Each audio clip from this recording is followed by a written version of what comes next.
Essentially what we're looking at here is a progression graph comparing your assessment data, which is the light gray portion here, okay, to your last exercise ran at your temporal lobes, so T3 and T4, okay?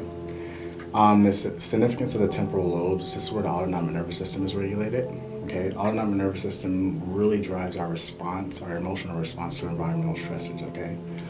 There's two separate divisions to the autonomic nervous system, sympathetic and parasympathetic, okay? The parasympathetic division is regulated through the left temporal lobe, indicated by the yellow line, okay, on both sides of the graph here. Mm-hmm. The sympathetic division is regulated through the right temporal lobe, indicated by the red line, okay? When we see this type of overactivation or differential between the left and the right side with the right side higher, that signifies that the sympathetic division is driving more, okay? The sympathetic division is essentially our internal driver, okay?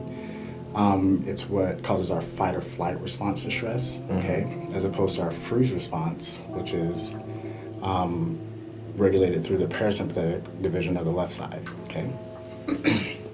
A lot of things that are associated with the sympathetic division being overactive are like anxiety, thermoregulation and sleep issues, and essentially just a sense of internal overdrive, like go too hard, which could be draining on energy levels, okay? Especially when we get here to our low and high energy reservoir, the 40 and 50 ranges, okay?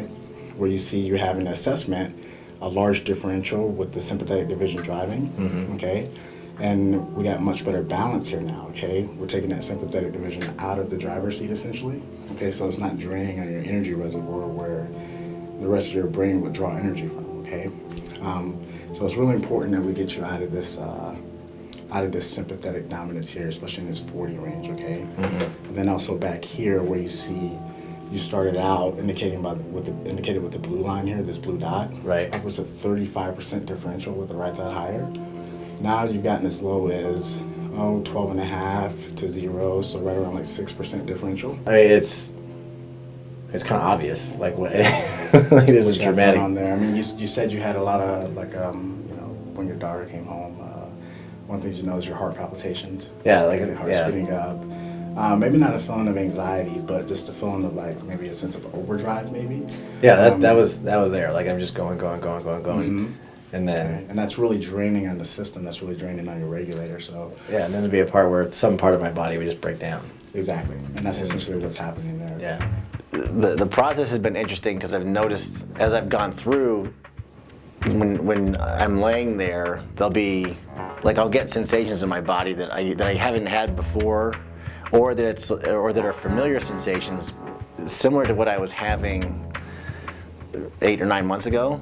But it was almost like my body was kind of going back and like trying to reboot certain things. And a couple times I would get kind of a rush. Like I got a head rush at one point, and it was interesting because that lasted for about a minute, and then it went over my body, and then it was just like my arm would do it, and then my other arm would do it, and then it would go through my legs. So it's interesting. So there's all kinds of things happening, and the end result is so far I can sleep, and I'm waking up refreshed. And I worked out this morning. There wasn't a big difference, like strength-wise, but it just overall I felt better. I had the energy to go do it. I wasn't dragging. It's just kind of making everything else work better.